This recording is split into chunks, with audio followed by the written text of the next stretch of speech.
우리는 종종 살아가면서 예기치 못한 그러한 상황 가운데 어려움을 겪기도 하고 또 좌절하거나 당황하는 그러한 삶을 살아갈 때가 있습니다. 특별히 개인적인 그러한 문제들도 있는가 하면 사회적인 억압을 받을 때도 있는 것이죠. 그럴 때마다 우리는 하나님은 왜 침묵하시는가에 대한 질문을 던지기도 합니다. 이러한 상황에서 우리는 자신의 힘과 능력으로 내가 한번 해보겠다라고 생각해서 그 문제를 풀어나가려고 한번 해결해 보려고 하지만 그 과정에서 좌절하거나 오히려 그 문제가 더 꼬여서 아니면 더 악화되어서 나쁜 결과, 안 좋은 결과를 우리가 맞이할 때가 있는 것이죠. 오늘 본문에 나오는 모세의 이야기 또한 그가 한 행동에 의해서 그가 실패했고 또 그 실패로 끝났지만 그 실패가 하나님의 섭리 안에서 하나님의 뜻을 이루어 나가는 준비 과정이 오히려 된다라는 사실을 우리에게 보여주고 있습니다. 모세는 자신이 처한 상황에서 도망쳤지만 하나님은 그 도피의 시간마저도 그를 준비시키시는 훈련의 과정 그리고 중요한 시간으로 사용하시는 것을 보게 되는 것이죠. 그래서 우리가 첫 번째 우리는 본문을 통해서 인간의 한계와 하나님의 준비하심을 볼 수가 있습니다.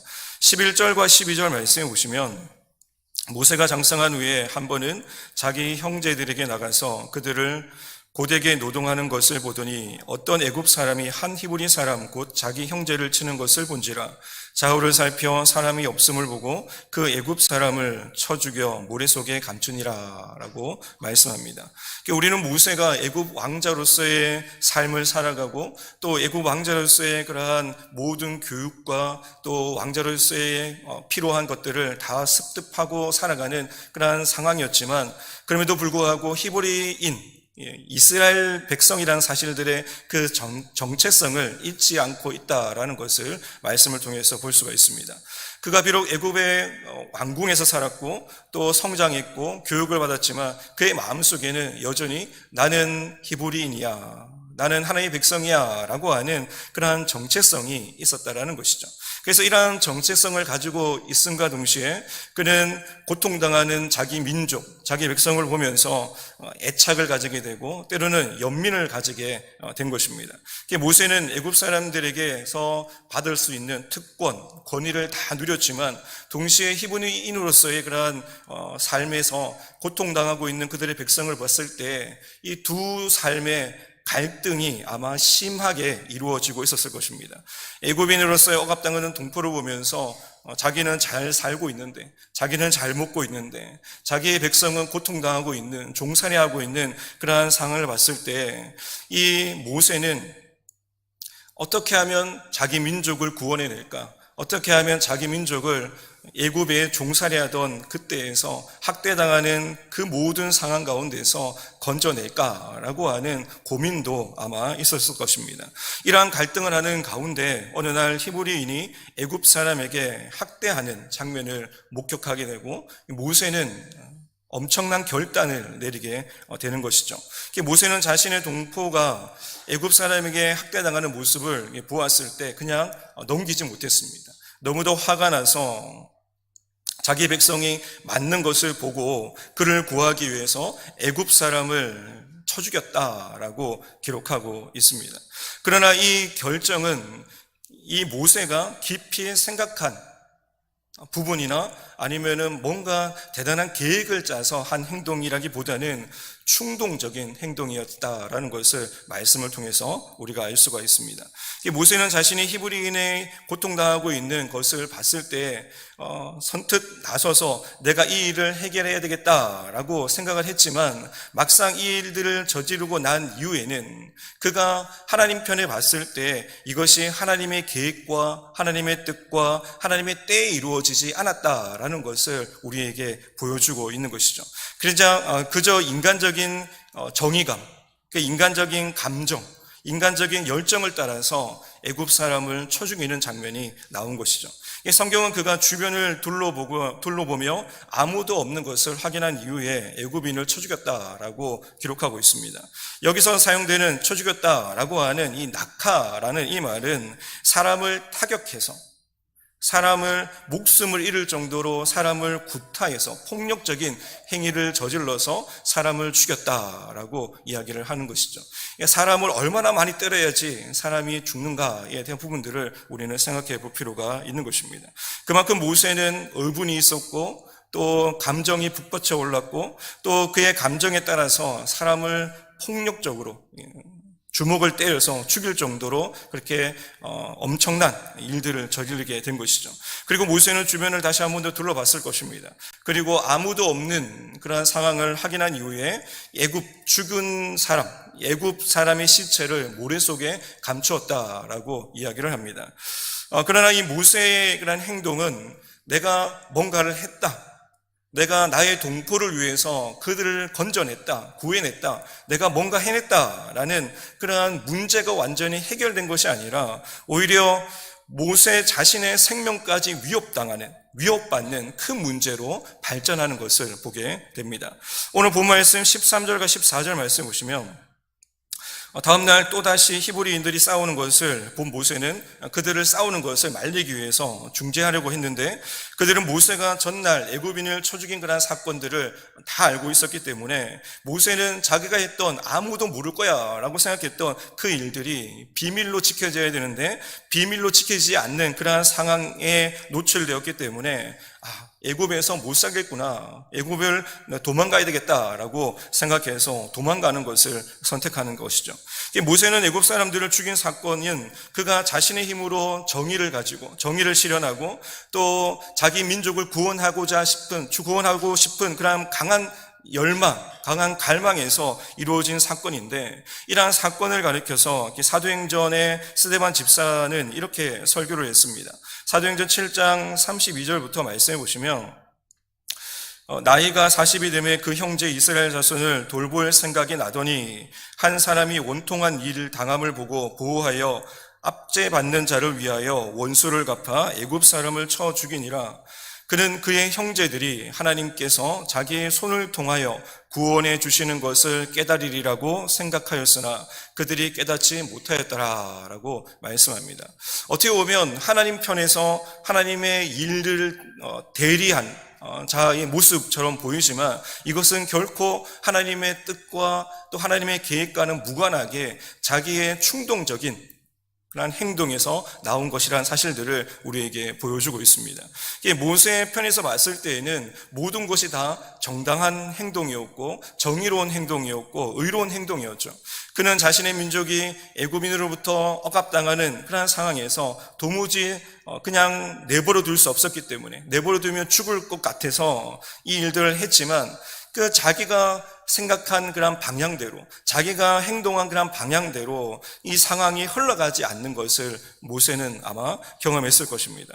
그리고 자기의 감정, 자기의 생각을 따라서 한 행동에 관한 부분들은 분명히 잘못되었다는 사실을 직감하게 되었을 것이죠.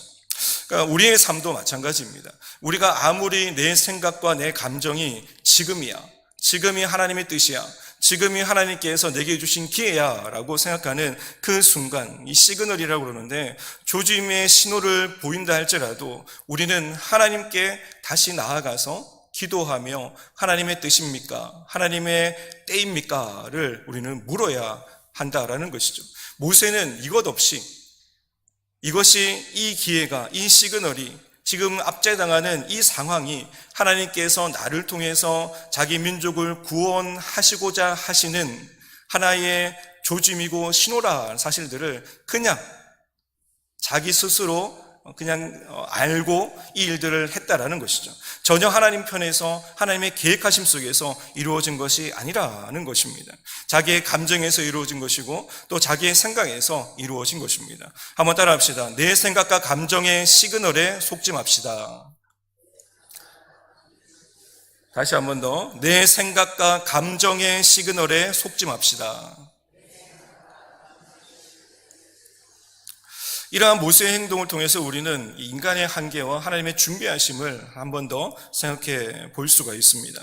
우리는 종종 자신의 인간 능력으로 문제를 해결하려고 하지만 그 노력이 하나님 편에서 하나님의 뜻이 아니기 때문에 모세처럼 자기의 생각과 자기의 마음과는 정반대대로 흘러가는 모습을 통해서 우리가 아무리 선하다고 하는 행동이라 할지라도 그것이 하나님의 뜻대로 행한 행동이나 행한 그런 삶이 아니라면 그 결과는 실패로 돌아갈 수밖에 없다라는 것을 우리에게 보여주고 있는 것이죠. 그러므로 하나님의 시간과 계획을 우리는 배워야 하는 것입니다. 하나님의 시간이 언제입니까? 하나님의 계획하심이 무엇입니까? 하나님의 뜻이 무엇입니까? 하나님의 뜻을 구하면서 또 그 뜻을 발견하기 위해서 그 시간의 그 때를 우리가 알기 위해서 인내하며 참고 기도하는 그런 모습이 우리에게 필요하다라는 것을 말씀해 주고 있습니다. 여러분, 히브리서를 통해서 하나님은 모세를 이렇게 평가하십니다. 히브리서 24장에서 27절 말씀해 보시면 믿음으로 모세는 장성하여 바로의 공주의 아들이라 칭함받기를 거절하고 도리어 하나님의 백성과 함께 고난받기를 잠시 제약의 낙을 누리는 것보다 더 좋아하고 그리스도를 위하여 받는 수모를 애굽의 모든 부하보다 더 큰 재물로 여겼으니 이는 상 주심을 바라봄이라. 믿음으로 애굽을 떠나 왕의 노함을 무서워하지 아니하고 곧 보이지 아니하는 자를 보는 것 같이 하여 참았으며 라고 말씀합니다. 여러분, 히브리서 기자를 통해서 하나님께서 모세를 평가하시는 평가가 무엇입니까? 모세가 대단한 이스라엘 민족을 구원해낼 지도자요 또 영웅으로 지금 묘사하고 있다라는 것이죠. 우리는 출애굽기 말씀을 통해서 모세가 이러한 의도를 가지고 하지 않았지만 그래도 불구하고 하나님께서 이 모세를 통해서 하실 그 계획하심들, 하나님의 섭리 가운데 모세를 들어 사용하고자 하시는 하나님의 뜻과 계획이 있었다라는 사실들을 우리가 알게 되는 것이고, 하나님께서는 그 실패조차도 하나님의 일꾼을 세워나가고 하나님의 사람을 세워나가는 준비 과정으로 하나님께서 여기시고 있고, 또 그 준비 과정조차도 하나님께서는 모세를 평가하실 때 모세를 민족의 지도자로, 민족의 영웅으로 평가하고 있다라는 것입니다.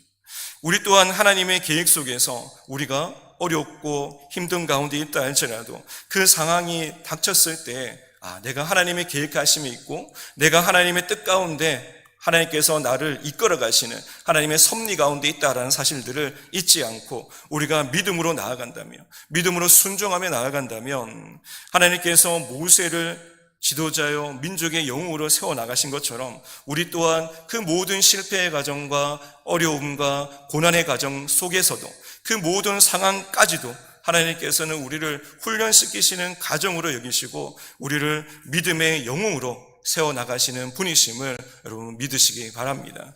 여러분, 옆에 있는 성도님을 향해서 이렇게 한번 권면하시기 바랍니다. 당신은 하나님이 준비시키시는 믿음의 영웅입니다. 그렇죠. 지금 나의 모습을 봤을 때 내가 믿음의 영웅인가? 라는 부분들을 생각할 수가 있지만 하나님의 계획하신 것, 하나님의 섭리 가운데서 우리가 좌절하고 실패할 때도 있지만 그럼에도 불구하고 하나님은 우리를 훈련시키는 과정부터 우리를 믿음의 영웅으로 삼아주시고 믿음의 영웅으로 세워나가신다라는 것이죠. 그래서 내가 좀 부족하다 할지라도 하나님 편에 봤을 때에는 여러분 자신은 다 믿음의 영웅임을 믿으시기 바랍니다. 여러분, 오늘 다시 한번 더 두 번째 말씀해 보시면 모세의 도피는 하나님의 허락하신 훈련의 시간이었다라는 사실을 우리에게 보여줍니다. 여러분, 15절 말씀에 바로가 이 일을 듣고 모세를 죽이고자 하여 찾는지라 모세가 바로의 낯을 피하여 미디안 땅에 머물며 하루는 우물 곁에 앉았더라라고 말씀합니다. 이 모세는 자신의 행동이 바로에게 알려지자 애굽에서 도망치기를 결심했다라는 것이죠. 왜냐하면 모세가 애굽 사람을 죽인 사실을 바로 왕이 알았기 때문에, 그리고 이 사실로 인해서 바로 왕이 모세를 죽이려고 했기 때문에 모세는 도망칠 수밖에 없었습니다. 애굽에서의 모세의 삶은 이제 완전히 버려지고 완전히 끝났고 이제 광야에서의 새로운 삶이 시작되었다라는 것을 우리에게 보여주고 있습니다. 이 미디안 땅은 애굽과 멀리 떨어져 있는 사막 지역이라서 모세는 애굽에서 가장 먼 곳으로 지금 도피한 상태이고 도망자의 모습으로서의 이제 새로운 삶을 시작하게 된 것이죠. 이 미디안에서의 도피 생활은 어떻게 보면 단순하게 모세가 자기의 생명을 건지기 위해서 이제 내가 할 수 있는 일이 아무것도 없구나. 내가 왕조로서의 삶을 살아가지도 못하고 왕자로서의 권리와 능력도 다 잃어버린 채 내가 이제 미디안 강야까지 왔는데 내가 할 수 있는 일은 아무도 없구나 라고 생각하면서 그저 내 목숨 하나, 내 생명 하나, 내 몸 하나 내가 건져야 되겠다라고 도피한 것이 아니라 하나님 편에 봤을 때에는 하나님께서 그를 미디안으로 도피시키시고 그곳 가운데서 훈련시키시는 하나님의 섭리하심을 우리가 볼 수가 있는 것입니다. 미디안 땅에서 모세의 삶은 그가 애굽에서 왕자로서의 누리던 모든 삶과는 전혀 다른 삶이었죠. 그는 이드로라는 미디안 제사장을 만났고 그곳에서 시보라와 함께 결혼을 하게 됩니다. 그리고 모세는 그 이후로부터 광야에서 양을 치는 목자의 삶을 살아가게 됩니다. 그것도 40년 동안 살아가게 되는 것이죠.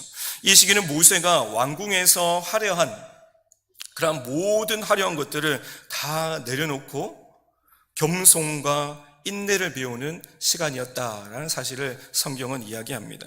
이 광야에서의 삶은 그에게 많은 것을 가르쳐 주고 있는 것이죠.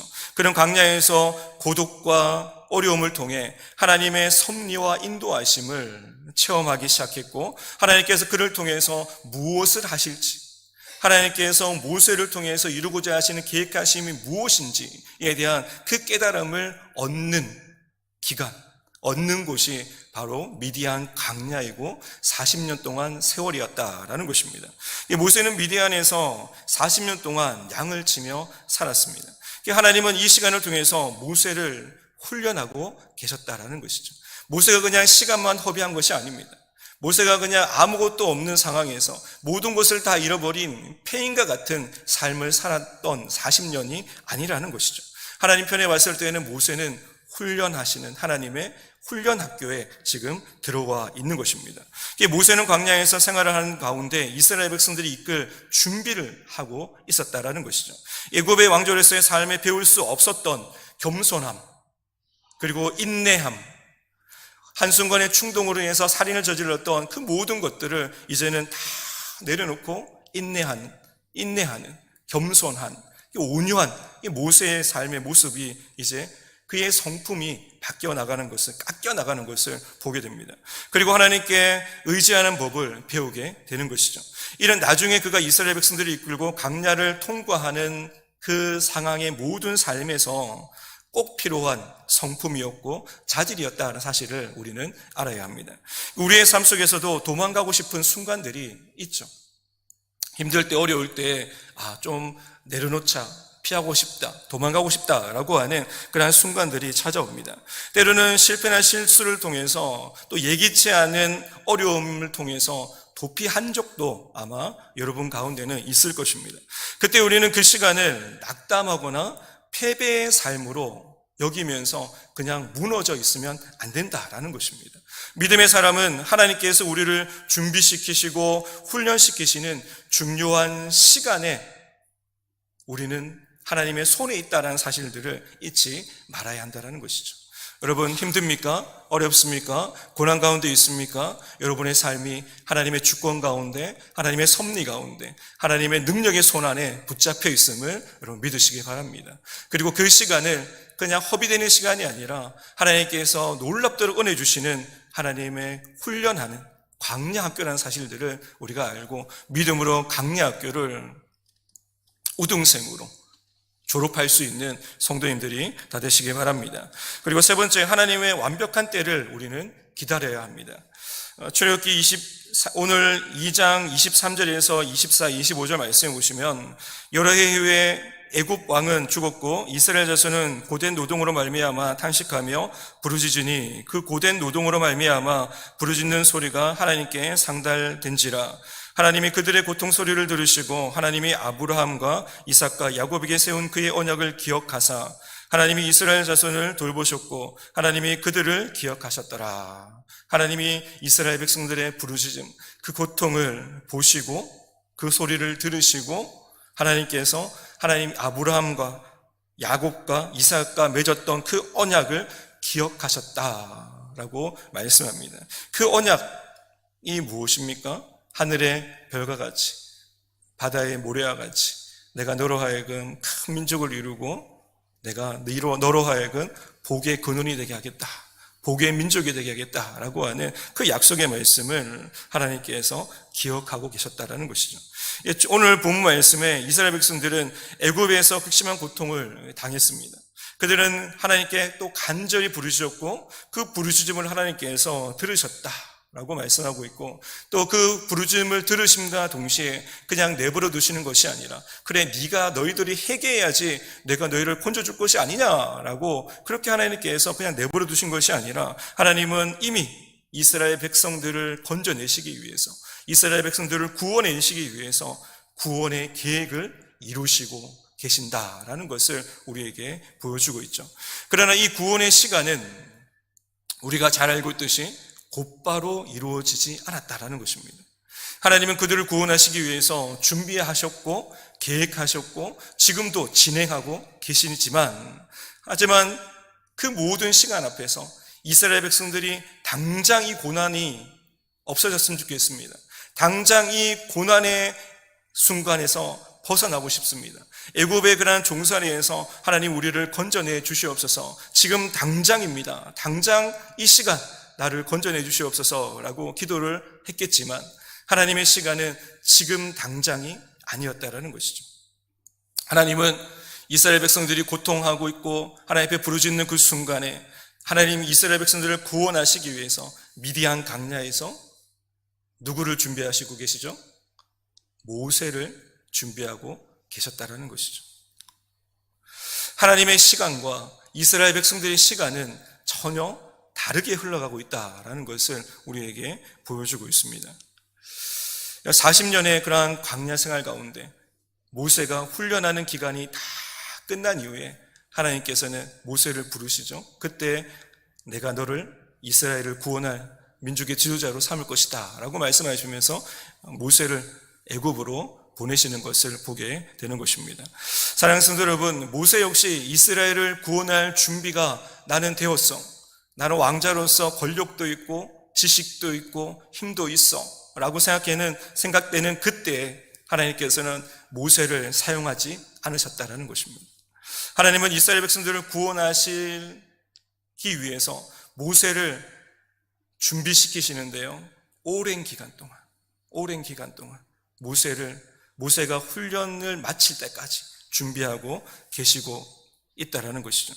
40년의 애굽 생활이 끝나고 그리고 40년의 미디안 광야 생활을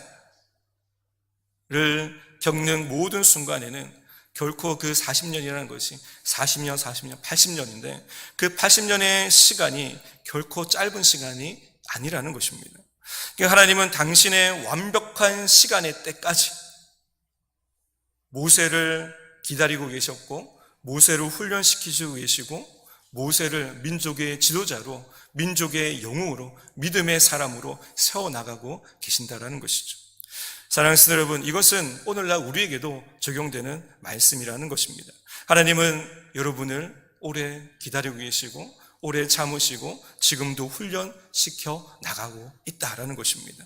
여러분, 하나님께서 훈련하시는 그 시간을 내가 견디고 있고 하나님께서 그 견딜 수 있는 믿음도 내게 허락해 주시고 있다라는 사실들을 우리가 잊지 마시고 하나님 앞에 늘 무릎 꿇고 기도하면서 하나님 앞에 순종하며 나아가는 우리 성도님들이 다 되시기 바랍니다. 그렇다면 우리는 어떻게 행동해야 할까요? 저도 기도하는 중에 하나님께서 즉각적으로 말씀해 주시고 즉각적으로 좀 해결해 주셨으면 좋겠습니다 라고 하는 그러한 기도 제목들이 종종 있습니다. 여러분에게도 이러한 기도 제목들이 있을 거라고 생각을 합니다. 그리고 우리가 기다리지 못해서 조급해해서 모세처럼 큰 위기와 어려움을 당하는 그 순간도 우리에게 찾아오게 되는 것이죠.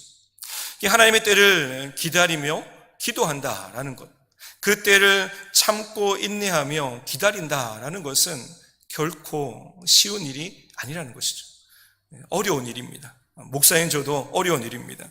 그럼에도 불구하고 오늘 말씀을 통해서 하나님께서 말씀하고 계시는 것이 있다면 하나님의 때를 믿음으로 인내하며 기다릴 줄 아는 성도가 되라라고 말씀하고 있는 것이죠. 여러분, 우리는 하나님의 때를 기다려야 하는 것입니다. 하나님께서 우리 자녀들을 바라봤을 때 우리는 하나님 지금 이 때가 우리 자녀에게 꼭 필요한 때가 아닙니까? 라고 생각을 할 수 있지만 하나님의 때가 그 때가 아니라면 우리는 조급하게 막 서둘러서 하기보다는 하나님의 때를 기다리면서 잠잠히 우리가 훈련하고 준비하고 하나님과 교제하는 그런 삶을 살아가야 한다라는 것입니다. 한번 따라합시다. 실패는 끝이 아니라 하나님의 준비 과정입니다. 끝이 아니라 하나님의 준비 과정입니다. 믿으십니까? 여러분, 하나님의 때가 가장 완벽합니다. 따라합시다. 하나님의 때가 가장 완벽합니다. 믿으십니까? 여러분, 하나님의 때가 가장 완벽합니다. 하나님께서 우리의 모든 상황을 다 알고 계시고 또 그분의 때에 맞춰서 우리를 회복시켜 가실 것이고 우리를 구원해 가실 것입니다. 우리는 그 하나님의 때를 기억하면서 그 때는 알 수 없지만 하나님은 항상 좋으신 분이십니다. 하나님의 때는 가장 완벽한 때입니다 라는 것을 우리가 늘 고백하면서 믿음의 승리자로 하나님 앞에 세워져 가고 또 하나님을 기쁘시게 되며 나아가는 우리 성도님들 다 되시기를 주님의 이름으로 축원드립니다.